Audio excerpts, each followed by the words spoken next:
How we doing, Milwaukee?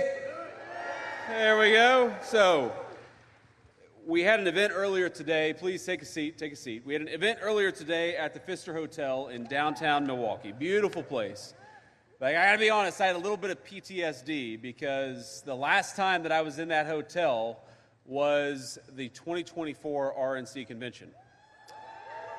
And if y'all remember, I flew to Milwaukee the Monday morning that the RNC convention starts, and I get there, and I have no idea if I'm the VP nominee or not. So I get to my hotel, which is not the Pfister, it's at the other hotel for the RNC convention, and I get a phone call. Actually, it was a text message from Susie Wiles, who was the campaign manager in 2024, and the text message says, JD, you just missed a very important phone call. I'm like, oh no. So I call the President of the United States and I say, sir, I hear I missed an important phone call. And he said, JD, you did miss a very important phone call, and now I'm going to have to pick somebody else. And my entire body clenches up. I'm like, is this real? And then at the same time, my 7-year-old, who's now 9, but at the time, my 7-year-old boy is talking to me about Pokemon cards. So I'm trying to talk to the President of the United States about becoming the vice presidential nominee. And meanwhile, my 7-year-old is talking to me about Charmander cards, and I have no idea what's going on. But so walking through the Pfister Hotel, I've got this moment of remembrance of the moment where I almost missed the president's phone call. But here I am. It worked out. I'm the Vice President of the United States, thanks to you.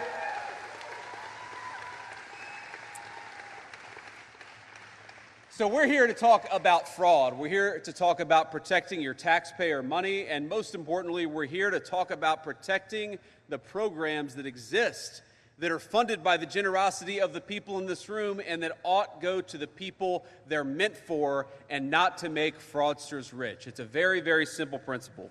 Now, there are a lot of people that I have to thank and make this work possible. And first of all, I've got to thank our great CMS administrator, Dr. Oz. Where is Dr. Oz at? He might be backstage, but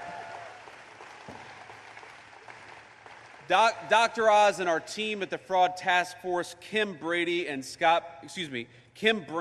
Scott Brady. Kim and Scott, please give a round of applause to these guys. They have protected more of your money than anybody.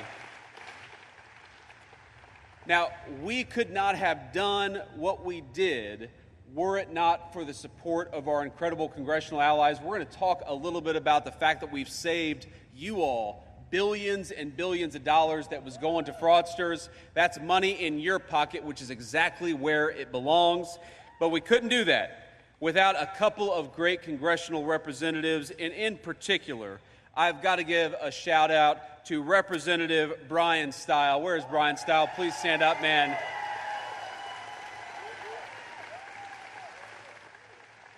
He has been a phenomenal champion for the state of Wisconsin. He has taken the fraud issue more seriously than anybody. So, Brian, thank you so much for what you're doing. I've also got to give a shout out to our great representative, Derek Van Orden. Derek, please stand up. Thank you for everything that you're doing.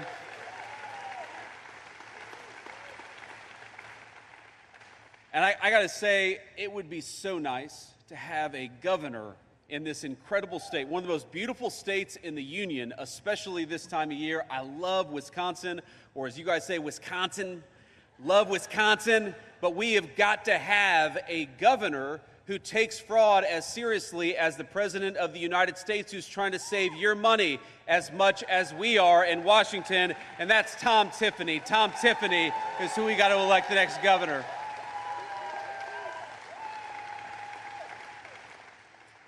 And I also want to give a shout out to Representative Glenn Grothman. Where is Glenn at? Glenn, thank you for everything that you're doing. God bless you. And then Representative Tony Weed. Where is Tony at? Tony, thank you so much, man. So proud of you. And of course, he's a little far away from home, but our representative, or not yet a representative, runner up from North. Look, this, stand up. Good-looking guy, young guy, is going to make the next great congressman.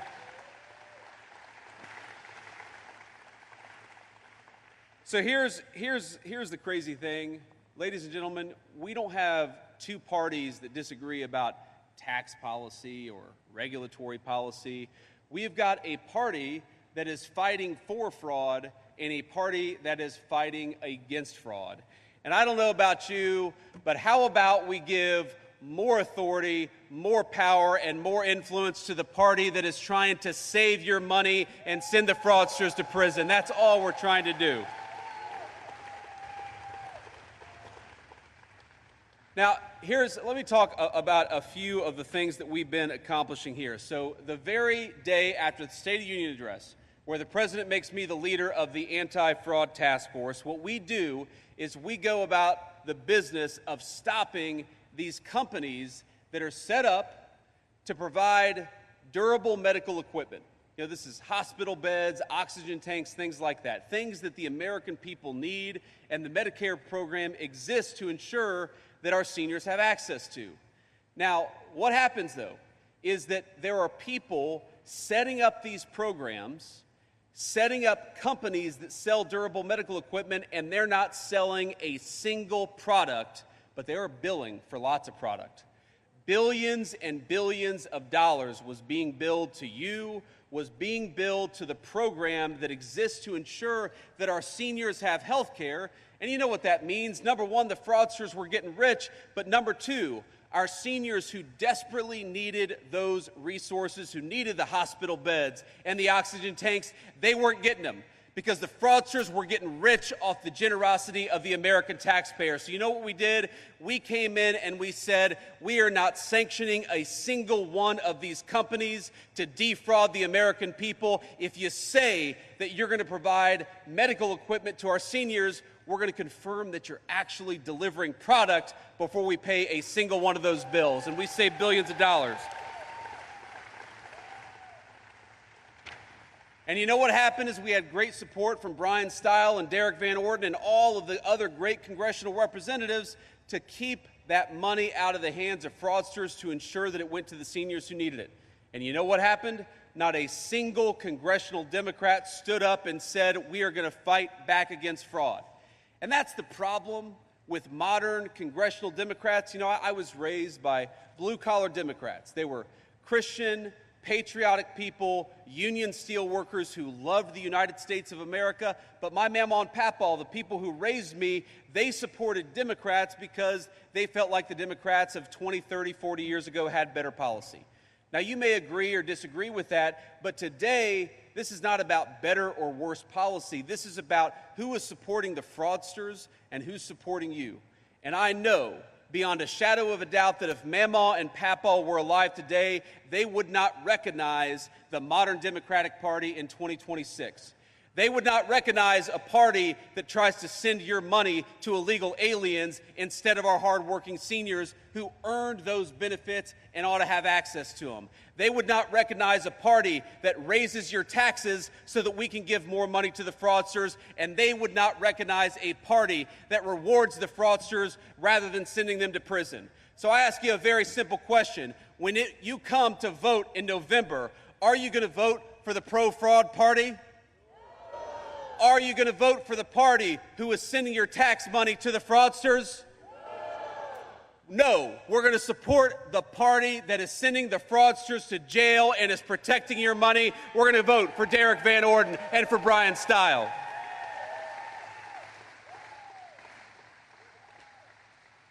Now, I want to talk about another fraud crackdown, and this is almost hard to believe. But, you know, we have a program called the H-1B visa program. And this goes to show how broad-based the fraud task force is we're fighting for your taxpayer money, but we're also making sure that fraudsters don't take advantage of these visa programs. Now, why does this program exist? This is a visa program that was set up to ensure that if you were a brilliant technology person or a brilliant scientist or a brilliant doctor, you could come to the United States and get access to this visa program. But you know what's happening way too much? Is that big corporations and fraudsters overseas are using this program to undercut the wages of American workers. So you know what we're doing in the Trump administration? We're saying no more. If you were trying to take advantage of that visa program, you are not allowed into the United States of America. Today, I'm proud to announce that the Federal Department of Labor has started dozens of subpoenas and investigations into foreign fraudsters who are trying to take advantage of the H-1B visa program. Here's a simple principle, ladies and gentlemen.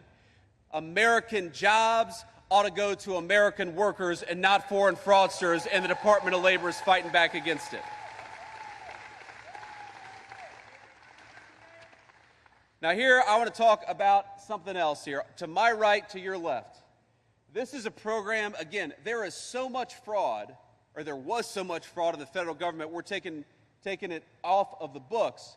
But so much fraud, I didn't even know this program existed, okay? So what is allografts? These are the, skin grafts that people get when they get a wound or they get a burn, a very, very important medical procedure, but a medical procedure that was being radically taken advantage of. So if you go back to 2019, 2020, 2021, you see less than $1 billion is paid for these skin grafts. Again, these are very important procedures for the people who need them. What happens under the Biden administration? All of a sudden, we go from less than $1 billion spent on these skin grafts to $15 billion in 2025. And actually, in 2026, the number was supposed to be $25 billion. But because we cut down on fraudulent payments and fraudulent billing, we saved you $25 billion. That number is now well below $1 billion today. That's a simple, good government action. And again, my friends, we want the people who deserve these treatments, who need these treatments, to have access to them. If we spend all your money giving these treatments to fraudsters instead of giving them to the people who need them, then those programs aren't going to exist anymore. And I just have this look, we're a generous country. I love that we're a generous country. My family sometimes benefited from these programs that ensured that poor children would have a bite to eat or would be able to see a doctor. I sometimes had a meal because the American people were generous enough to say that we're not going to let our young American kids go hungry because their parents can't afford a bite to eat. I think that's an amazing, amazing thing about our great country, is we're generous enough to lend a helping hand to our fellow citizens in need. But when your government allows, whether in the state or the federal level, when we allow that money that ought by rights go to feed poor children, but instead goes to fraudsters, we destroy the social fabric of the United States of America. So what I take very seriously as your vice president, what Derek Van Orden and Brian Stile take very seriously as your congressional representatives, and what Donald Trump takes seriously as the President of the United States, is this sacred promise that it exists between the government of the United States and its citizens. That when you pay your tax dollars, it goes to the people who need it, not to the fraudsters, which is why we're throwing those fraudsters in prison. It's exactly where they belong.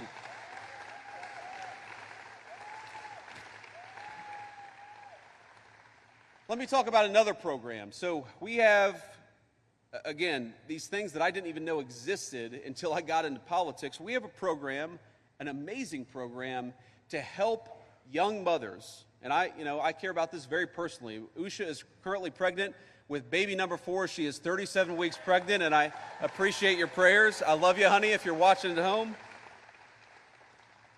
But we have a program to ensure that at-risk moms can get the prenatal care that they need. Now, you may not know this, but one of the leading causes of infant mortality in the world is actually not what happens when the baby is born. It's what happens before the baby is born, when the mom can't get the medical treatment she needs, when the mom can't get access to the resources that she needs. Okay, we try to solve that problem. And again, we are able to do so in part because of the generosity of the American taxpayer. But you know what?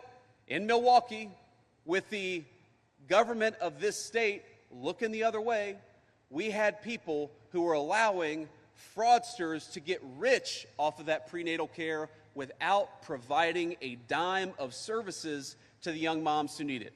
And I want to point to this woman. Now, I want to be clear that the woman in the back did nothing wrong. But look at this woman in the front with the smug look and the Louis Vuitton bag. A woman who quite literally stole from young mothers who needed prenatal care, and the state of Wisconsin, ladies and gentlemen, had to scale down that program because of insufficient funds. So that this woman could go and buy a Louis Vuitton bag, there were young mothers in Wisconsin who did not get access to the prenatal care that they needed. That endangers the moms, that endangers the babies. And you know what? Derek Van Orden and Brian Stile fought against it, and the congressional Democrats that they go to work with every single day fought for it. So here's a simple question, here's a simple principle.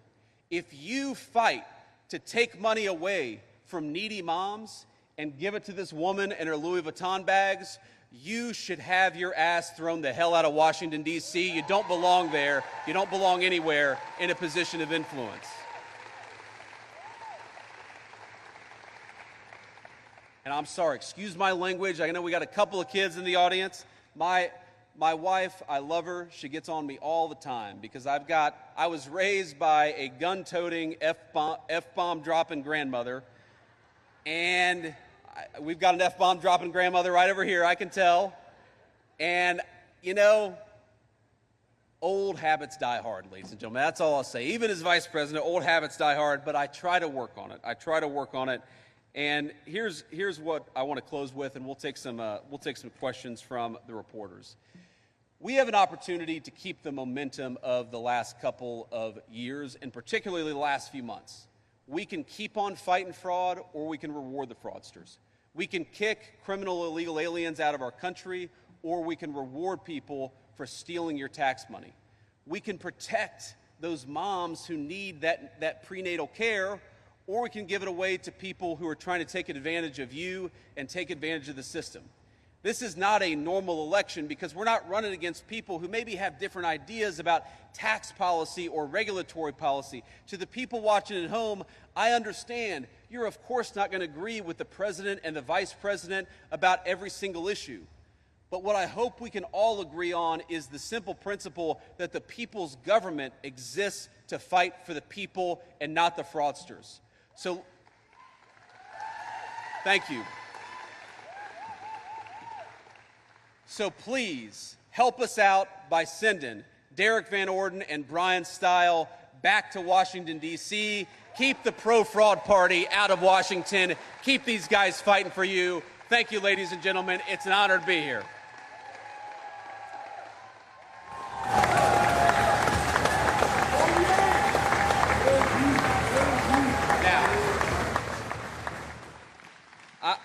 I'm going to take some questions here, but it's funny, you know, sometimes people call, I got to make sure it's not the president. He's over at NATO right now.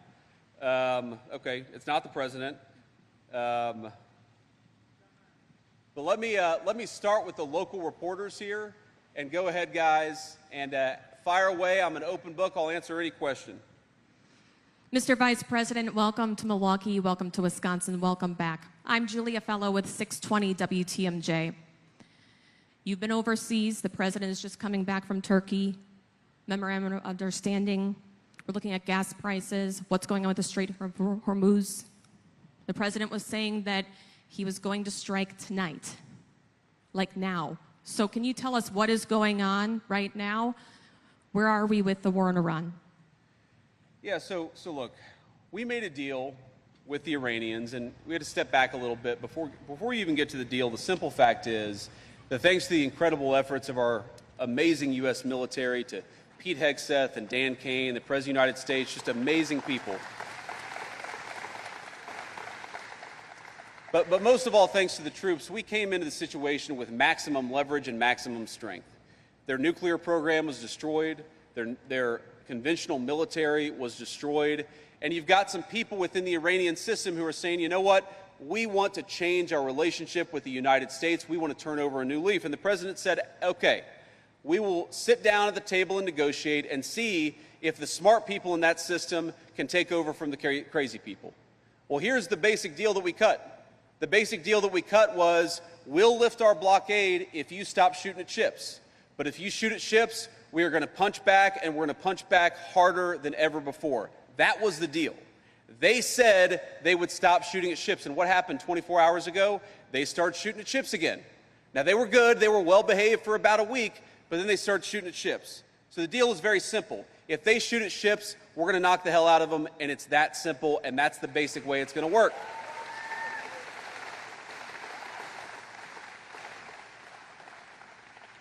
Now, the president maintains a lot of options. I'm obviously not going to tell you exactly what's going to happen tonight, but the president has said to them very simply, the Strait of Hormuz is going to be open. That means oil and gas is going to flow to the American people. That's why we see gas prices starting to come down. That's why we see the oil prices so low, is because the president said that crucial artery through which we ship a lot of the world's energy, that artery has got to remain open.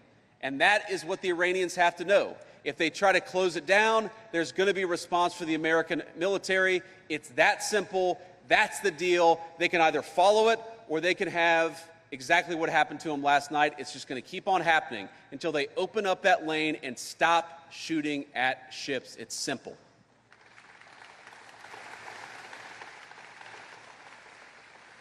Next.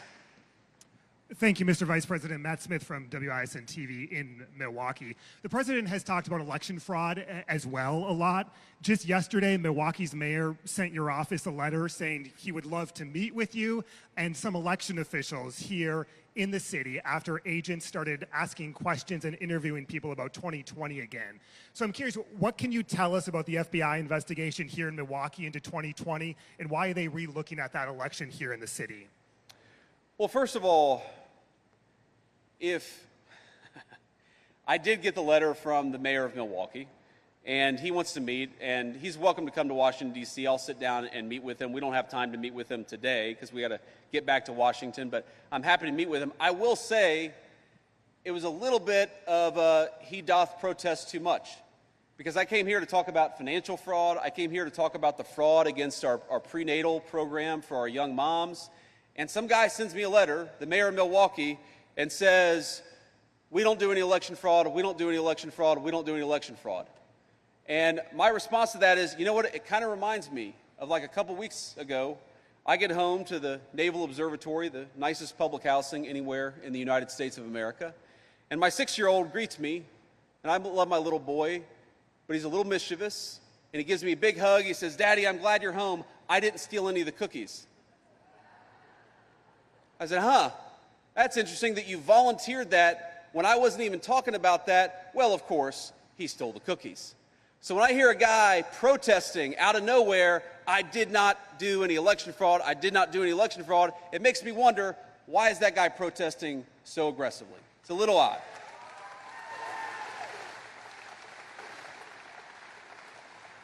The second thing I'll say is, look, there's, of course, this big debate about how much election fraud happens in the United States of America. You guys know my views. We're not going to settle this here. First of all, any election fraud is too much election fraud in the world's greatest and oldest constitutional republic.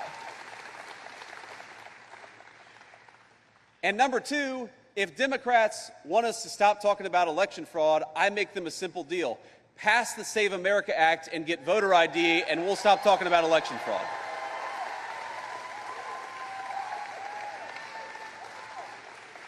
We are the only advanced democracy anywhere in the entire world that doesn't require you to show a voter ID to vote. It's simple. Just give us election integrity laws, give us voter ID, and then we will have the confidence to say to the American people there's no cheating.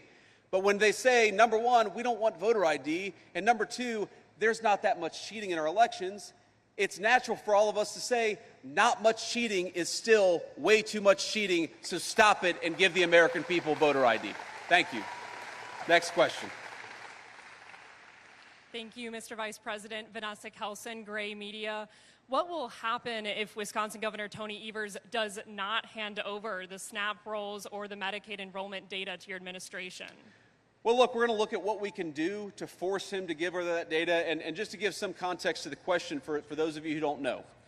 So the SNAP program, which is one of the most important programs that exists in the federal government, it ensures that low-income families have enough food to eat when they're down on their luck. Would you be shocked to know that most states do not do eligibility checks for the SNAP rolls anywhere? Doesn't happen in California, doesn't happen in a lot of other places. I'm the Vice President of the United States, and I could not tell you, not because I don't want to, but I cannot tell you whether the state of Wisconsin has illegal aliens who are ineligible who are receiving food stamp benefits paid for by your tax dollars. And the reason why I don't know the answer is because the governor of this state will not give us the data that allows us to say, well, this person is eligible, this person is an illegal alien, scratch them off the list. Now ask yourself, ladies and gentlemen, that is, in my view, borderline criminal. If you are administering a program collecting billions and billions of dollars and you don't check whether the people you're giving that money to are actually entitled to it, that is a complete scam that's being perpetrated on every single person in this room. So what we've asked the governor to do is just give us the data so that we can check whether you've got illegal aliens on your food stamp rolls, and he's saying absolutely not. And I think the only plausible explanation for that is that he cares more about protecting illegal aliens than he does the good citizens of Wisconsin. It's a scam, and it has to stop.